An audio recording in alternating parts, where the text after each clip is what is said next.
Attends, voilà. Super, voilà. Sans les lunettes, hein? Regarde, tu peux commencer par genre, Melnikoui, tu fais ta timide derrière l'éventail. Pas tu es tout, voilà, c'est ça. Tu es loin d'être timide.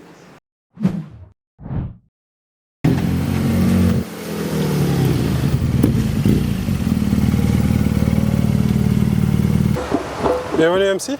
Hello, Nakabu. Ça va, alhamdoulilah, et toi? Alhamdulillah. Bienvenue à Passionné. Merci de m'avoir invité. Merci d'avoir accepté l'invitation. C'est avec grand plaisir. Et tu peux te présenter à nos internautes, les passionnés? Je m'appelle Mohamedou Moustapha Kamara, pour les intimes MMC. D'ailleurs, le MMC il vient de là-bas, de mes initiales. Donc j'ai 35 ans et je suis photographe professionnel. Alors, la photo, officiellement, je pratique la photo depuis 2020. Officiellement. 2020. Mais on peut dire que j'ai commencé à m'intéresser à la photo en tant qu'art vers 2018. Vers 2018. Vers 2018, ouais. Et durant ta jeunesse, tu as eu à pratiquer la photo ou bien tu avais... Plus jeune, tu avais un appareil photo, je ne sais pas. En fait, en réalité, rien ne me prédestinait à la photographie. Même dans mes études et tout ça, j'ai eu un master en supply chain management. Okay. Donc la photo, disons qu'elle m'a rattrapé. En fait, je suis un passionné d'automobile. Moi, j'aime les voitures, les motos et tout ça. Donc j'aime... Voilà, ça se voit déjà. Hein. Voilà, j'aimais regarder ça se voit. Les belles vidéos de voitures, les photos de voitures, tout ça. Oui. Donc j'ai toujours rêvé de travailler, par exemple, dans le monde de l'automobile, vu que c'est ma passion. Mais vu mon cursus, j'ai travaillé donc dans la logistique, le transport, dans le bâtiment, le BTP et tout ça. Mais à chaque fois, je ne trouvais plus, disons, l'intérêt de me réveiller pour aller continuer. Donc j'avais pas, voilà, c'était un travail qui ne me tenait pas à cœur. Donc chaque fois, je lâchais pour trouver autre chose. Jusqu'au moment où, en 2018-2019, j'ai eu la chance de travailler dans une concession automobile.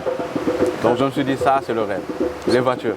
Je plonge dedans, les voitures et tout ça, ça c'est mon job de rêve. Nice. Donc j'ai travaillé là-bas et vu que je connaissais bien les voitures, on a fait de moi ce qu'on appelait un commercial genius.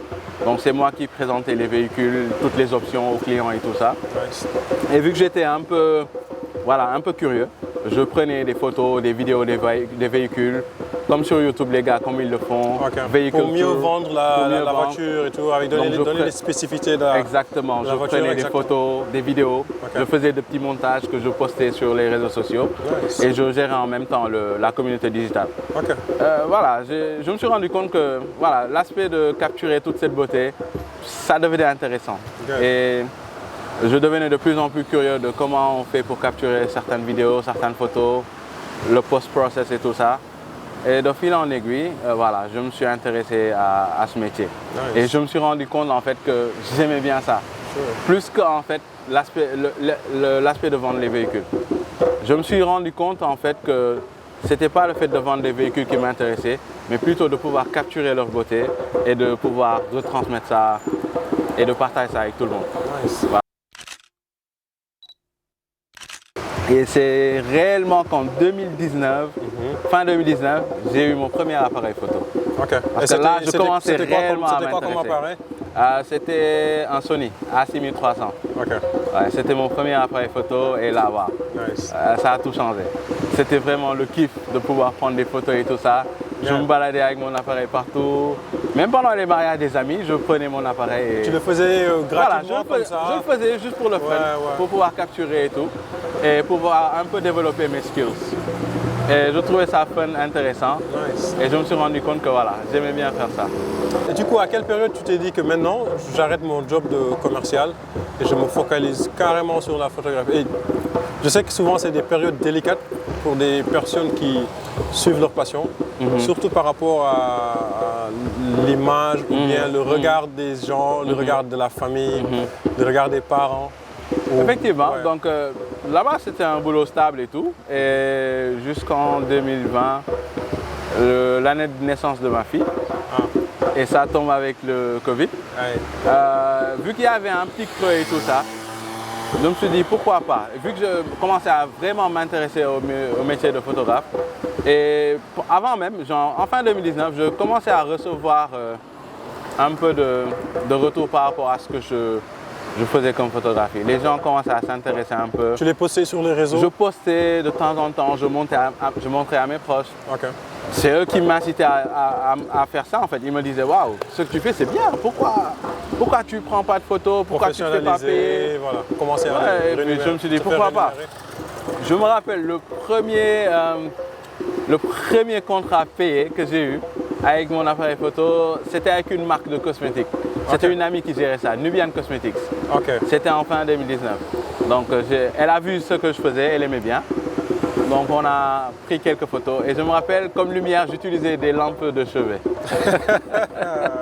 J'utilisais des lampes de chevet pour éclairer le sujet. Ça c'était le système D, ah ouais, le système de la débrouille. Quoi. Et comme diffuseur, je prenais du papier sulfurisé, les papiers cuisson là. Nice. Donc ça diffusait la lumière, ça faisait le job.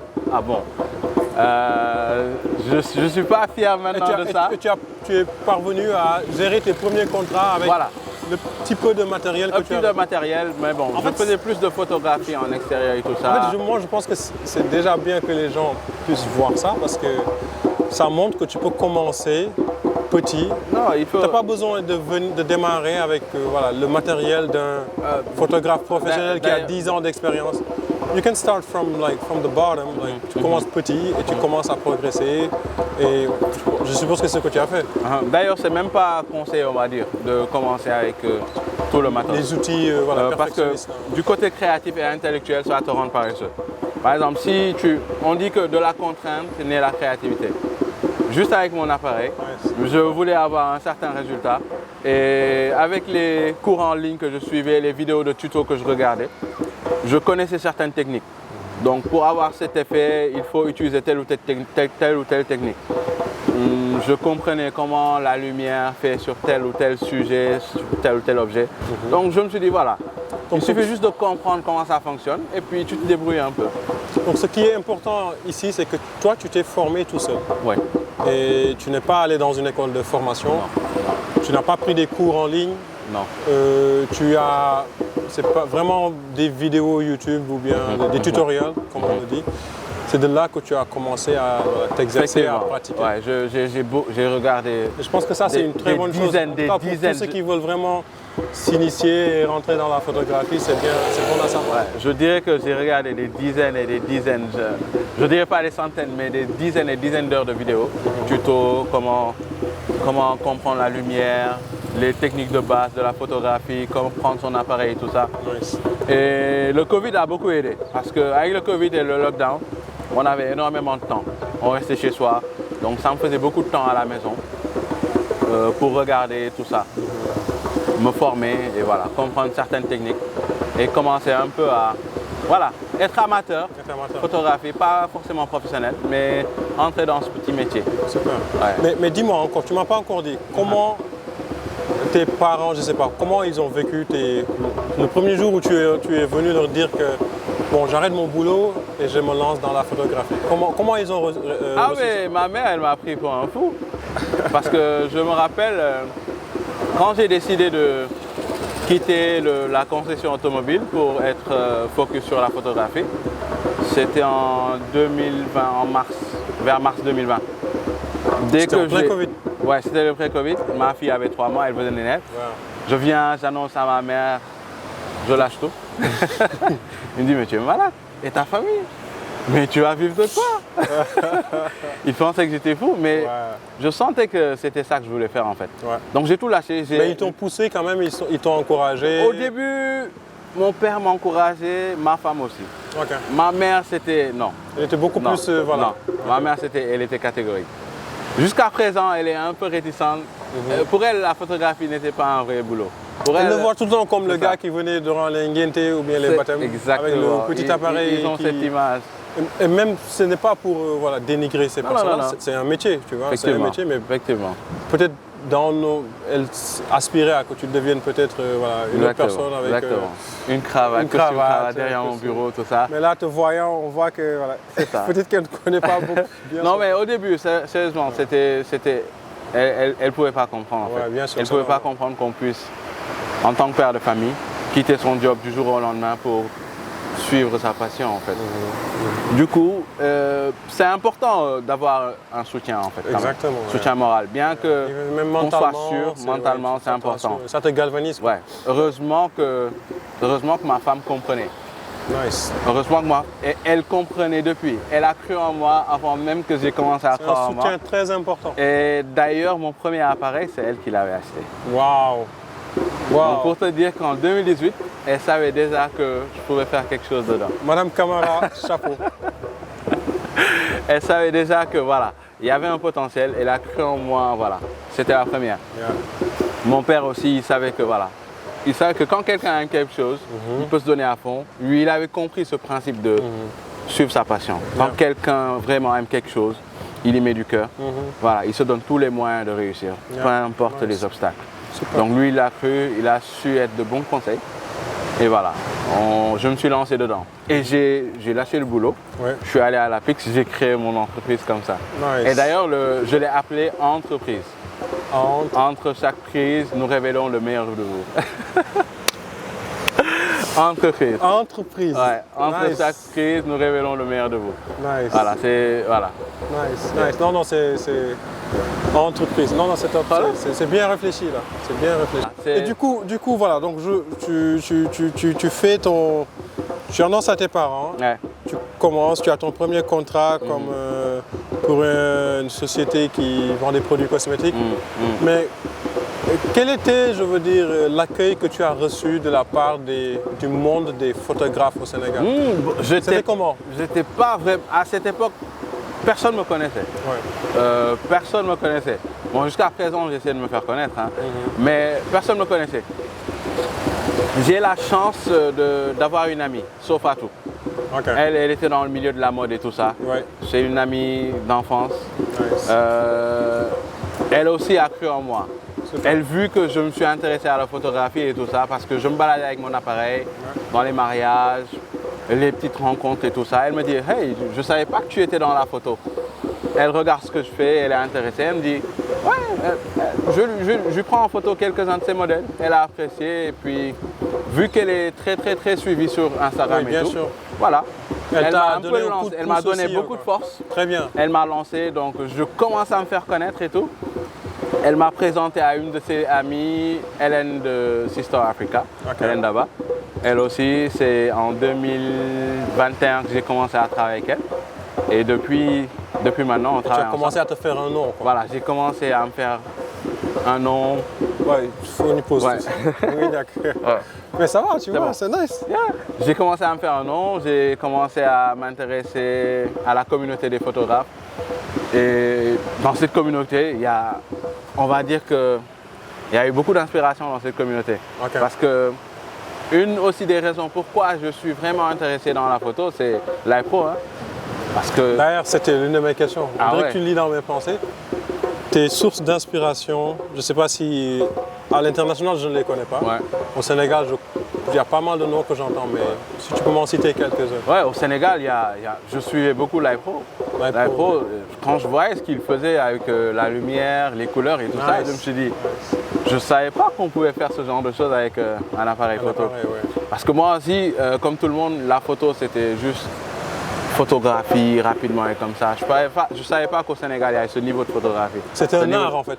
Et il m'a carrément ouvert les yeux et j'ai vraiment. Dans mon en fait. Ouais. Et il m'a beaucoup influencé. Jusqu'à présent, Nice. il m'a influencé et j'ai eu la chance de travailler avec lui. Donc, En tout cas, il y a beaucoup de Oui. photographes qui l'ont inspiré. Hein. ouais, Et je pense qu'il est énormément. autodidacte aussi. Autodidacte aussi, Bien. donc il a inspiré beaucoup de photographes ici au Nice. Sénégal. Nice. Donc il nous a donné le courage en fait de nous lancer dans le métier de photographe et de se dire que le photographe c'est tout un art, c'est un métier et c'est pas quelque chose de dévalorisant. Super. Ouais, Effectivement, donc, voilà, beaucoup on de a eu gens le l'ont courage compris de parce se qu'aujourd'hui, il a son entreprise. Ouais. il est dans l'audiovisuel. Exactement. Il a son cabinet. Il a son cabinet de consulting aussi. Exactement. Donc, et il vend ses œuvres aussi. La photographie est vraiment à un niveau incroyable. Franchement, on n'a rien à envier aux photographes new-yorkais et tout ça. Non, c'est bien. Franchement, c'est l'une des références ici au Sénégal, L'iPro. Donc je le suivais beaucoup et il m'a beaucoup inspiré. Super. Et avec le temps, j'ai eu à échanger avec beaucoup de photographes comme Khalilus, Seydina Ousmane Boy. Au début, c'est avec eux que je m'entretenais, je posais des questions. Comment ça fonctionne? Ils me donnaient des tips. Ils partageaient avec moi leur expérience. Nice. Donc c'est aussi important de savoir que ici la communauté photographe elle est vraiment ouverte. Les photographes ici sont généreux. Super. Donc quand tu viens de te lancer dans ce business, franchement, n'aie pas peur d'aller vers les autres photographes. Ils sont ouverts. Ils t'appellent souvent quand ils ont des Ils te donnent des tips, ils te recommandent. Ils t'appellent dans leur plateau. Quand ils ont des photoshoots, tu assistes à tout. Donc tu as une petite école en live. C'est de la générosité. C'est de la générosité. Donc on a cette chance d'avoir une communauté photographe vraiment très ouverte. Nice. Ouais, très ouverte. Par exemple, ici on ne se considère pas comme des concurrents, mais c'est une communauté. Nous sommes tous partenaires. Super. Ouais. Parce qu'on a eu par exemple maintenant, je travaille avec plein de photographes dans plein de projets. Ouais. Photographes comme vidéastes. Donc c'est vraiment la chance qu'on a. Bon, et chaque jour, on a la chance d'apprendre, d'échanger et d'apprendre. Est-ce que aussi, tu sens que de plus en plus, nos autorités ou bien nos sociétés vous font confiance? Est-ce que c'est ce que tu... Effectivement, la photographie, c'est un domaine vaste. Ce n'est pas juste du portrait. Par exemple, il y a la photographie corporate d'entreprise, il y a les portraits, il y a la photographie de mode, les produits et tout ça. Donc moi, je touche un peu à tous ces aspects de la photographie. Franchement, et puis la période dans laquelle nous vivons maintenant, qui est un peu une période digitale, donc beaucoup d'entreprises font appel à des photographes pour pouvoir capturer leurs services ou bien documenter tout ce qu'ils font en photographie, leurs services, leurs biens et pouvoir partager ça sur les différentes plateformes digitales. Ouais. Donc franchement maintenant, disons que le photographe est incontournable dans l'outil marketing de chaque entreprise. C'est très important. Yeah. Et d'ailleurs, parmi ces types de, je ne sais pas comment tu peux l'appeler, c'est des shootings. Qu'est-ce que tu préfères le plus? C'est celle où tu mets en valeur les tenues de mode ou bien les reportages pour les entreprises ou bien quelle est celle que tu préfères le plus? Disons que j'ai plus de préférence pour les portraits. Ouais. Pour les portraits, que ce soit portrait en entreprise, portrait pour une famille et tout ça. J'aime bien les portraits parce que voilà, c'est une émotion que tu captures à travers quelqu'un. En fait, c'est pas juste le fait de pouvoir appuyer sur l'appareil et de capturer la photo. Il y a tout un processus avant. Pouvoir discuter avec la personne, la mettre à l'aise, cet échange, et puis capturer son émotion et lui pouvoir retransmettre tout ça. De nature, je suis quelqu'un de timide. Mais avec la photographie, j'ai appris à vraiment m'ouvrir, à être plus à l'aise en interaction avec quelqu'un. Donc voilà, c'est tout cet échange, cet aspect humain derrière la photo qui m'anime vraiment. Donc c'est bien les portraits et tout ça, mais j'aime aussi capturer les paysages avec mon drone. J'aime capturer tout ce qui a de la beauté. Super. Ouais, non mais c'est vrai. D'ailleurs, on t'a suivi dans l'une de tes séances. Oui, on a vu que tu vraiment déboursais beaucoup d'énergie. Et c'était pas seulement là, la personne est là, tu prends juste des photos, mais tu fais de telle sorte de les mettre à l'aise pour vraiment gagner le maximum, ou bien qu'ils te ressortent ce que tu veux vraiment voir dans tes photos. Effectivement. Et je vois que vraiment tu débourses beaucoup d'énergie. Et ça, c'est un constat, mais c'est un témoignage. Je vois qu'aussi tu es très généreux dans ce que tu fais, parce que tu parviens, je vois souvent avec les mannequins, même si elles sont fatiguées ou bien parce que c'est des longues journées, et je vois que quand même tu arrives à remettre de l'énergie, de l'engouement pour avoir un bon résultat à la fin. C'est important ce que tu viens d'évoquer un mot important, énergie. En fait, tout est énergie. Dans les interactions humaines, dans tout ce qu'on fait, il y a de l'énergie. Donc c'est important que je puisse transmettre de bonnes vibes, en fait, une bonne énergie, une énergie positive. Parce que cette énergie que je transmets, l'autre la reçoit et me la rend. Et j'arrive à vraiment immortaliser certains moments. Par exemple, si je venais avec de la négativité, ben voilà, je reçois de la négativité et voilà, tout est mort. Exactement. Donc c'est important ce mot-là, énergie. Donc j'essaie dans toutes mes interactions d'envoyer le maximum d'énergie positive pour pouvoir après capturer cette même énergie positive. En fait, les gens te rendent juste ce que tu leur donnes. Of course, yeah. Ouais, bien sûr, bien sûr. Bien sûr. Non mais c'est bien. Et du coup aujourd'hui, comment tu parviens à gérer ton agenda, bon, vu que maintenant tu travailles pour ton propre compte, est-ce que tu es un money chaser, c'est-à-dire celui qui book toute la semaine, ou bien est-ce que tu te dis que non, je travaille de tel jour à tel jour, ou bien de telle heure à telle heure, et ensuite voilà, il y a une partie dédiée à ma famille, quoi. Comment tu parviens à le gérer? En fait, en réalité, ça c'est le grand casse-tête, la gestion de mon temps. En réalité, il n'y a pas de day off en fait. Il n'y a pas de samedi, dimanche, week-end ou bien 2 jours. C'est selon les contrats que je prends. Par exemple, je peux prendre un contrat un dimanche, travailler jusqu'à minuit. Je peux travailler un lundi jusqu'à 17h, ainsi de suite. Il n'y a pas vraiment de calendrier qui me dit que je travaille de 9h à 17h. C'est selon le job. Voilà, je me donne jusqu'à ce que le job soit fait et puis voilà. Et ça, la famille l'a compris. Avant, c'était difficile parce que les horaires sont différents. Il n'y a pas vraiment d'heure. Mais ils commencent à comprendre que voilà, c'est le travail qui demande ça. Ils savent que voilà, je me donne à fond dans le travail. Mais une fois que le travail est fait, que je suis à la maison, je suis à fond aussi à la maison. J'essaie d'avoir du temps vraiment pour la famille. Quand je suis dehors, je suis dehors. Mais quand je suis avec la famille, voilà. Pas d'appel, pas de message et tout ça, je suis focus avec la famille. Ouais. Et alors, dis-nous aujourd'hui, j'ai récemment découvert que tu as vraiment une passion pour les motos. Oui. Parle-nous-en, depuis quand est-ce que tu nous as expliqué un peu que ta passion c'était l'automobile et les motos, mais j'ai vu de plus en plus que voilà, tu conduis de belles motos et vraiment de haut calibre, quoi. Ouais. Tu sais, la moto, c'est pas une nouvelle passion, hein. Oui. C'était une passion dormante. J'aimais les motos depuis longtemps. D'ailleurs, je conduisais les motos de temps à autre. Dans mon site, comme dit que j'ai fait, site de moto et tout ça. En 2012, j'ai eu un accident de moto. Ah. Donc je me suis fracassé le crâne. Aïe, aïe. Tu conduisais quelle moto? C'était la moto d'une amie d'ailleurs, JB, il se reconnaîtra. Okay. C'était une Kawasaki, je pense c'est ER6N je pense. C'était une 600. Rien. Ouais, c'est une Kawasaki. Ouais. C'était une moto puissante. Voilà, je conduisais, franchement je ne pouvais pas conduire de moto. Voilà, donc j'ai fait un accident. Dico sénégalais quoi. Voilà, Dico sénégalais. Mais j'adorais les motos, scooters, tout ça. Ouais, donc moi j'ai eu un accident. J'ai eu un accident. Aïe. Et depuis, déjà à la maison, ma mère elle déteste les motos. Plus de moto quoi. Ouais, déjà tout jeune, vélo, genre, j'ai eu une seule fois qu'un seul vélo. Un vélo 3 roues, un tricycle. Mais vu que j'aimais faire des cascades avec le vélo, parce que je regardais la série, la Reno Rennes. Ah, le rebelle. Le rebelle. Donc j'avais des Santiago. Ouais, j'avais des Santiago, le tricycle et tout ça. Je faisais des cascades, je me blessais.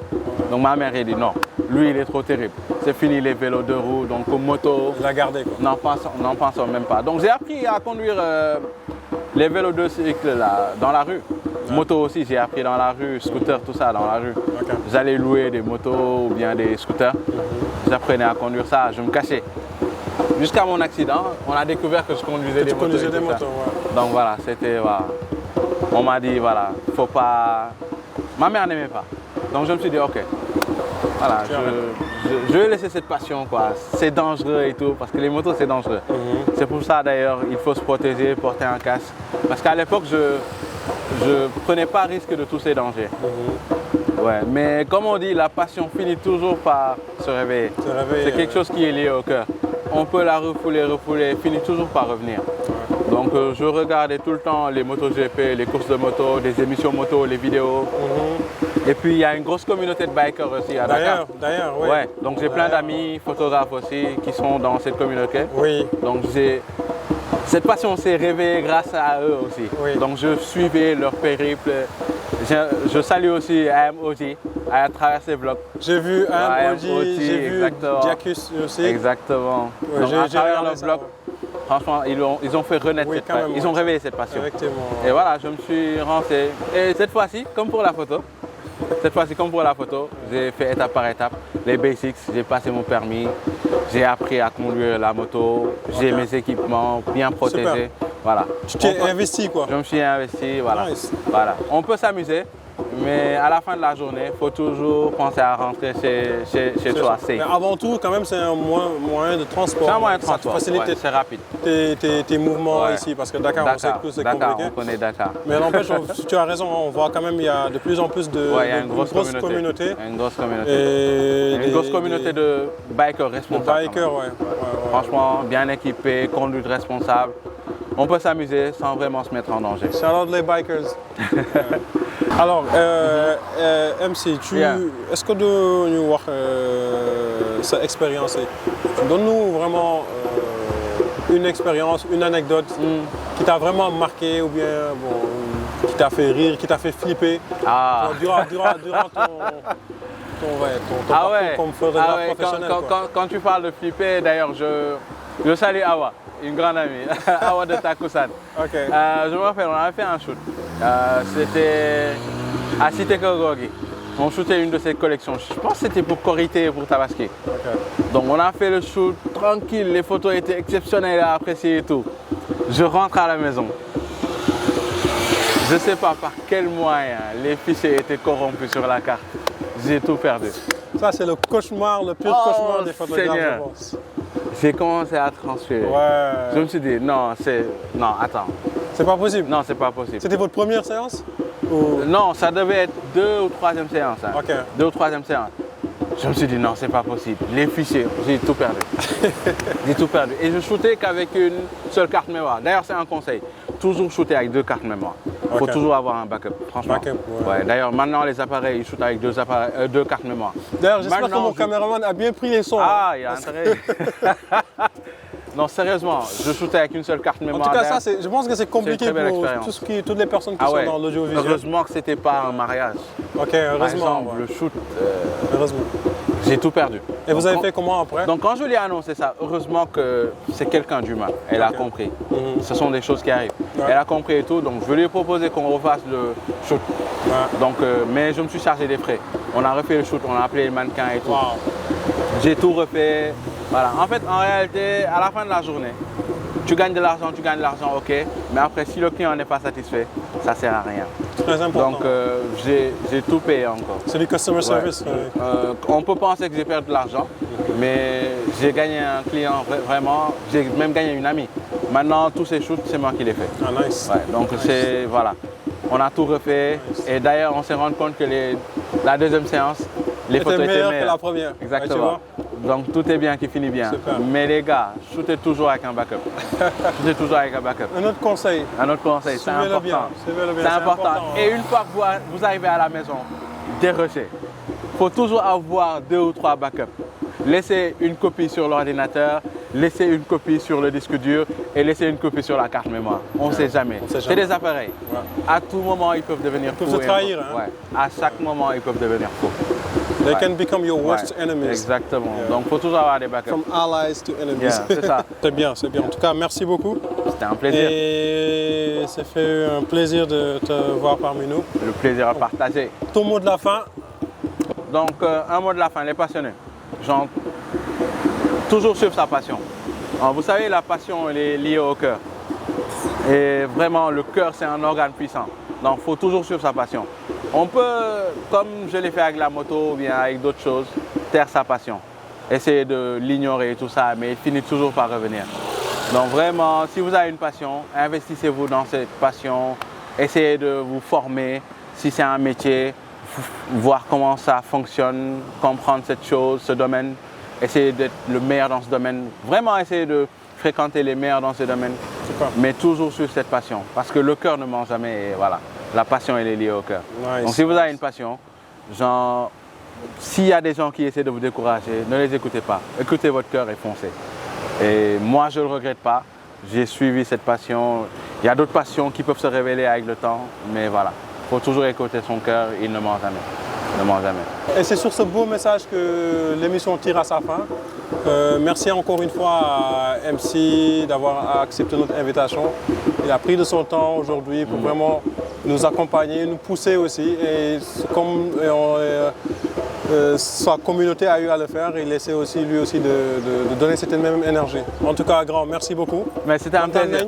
Merci de m'avoir reçu. Inch'Allah, plein de succès. Inch'Allah, merci. Voilà. Merci. Et plein de succès aussi pour notre communauté de passionnés SN. Amen. Merci à tous.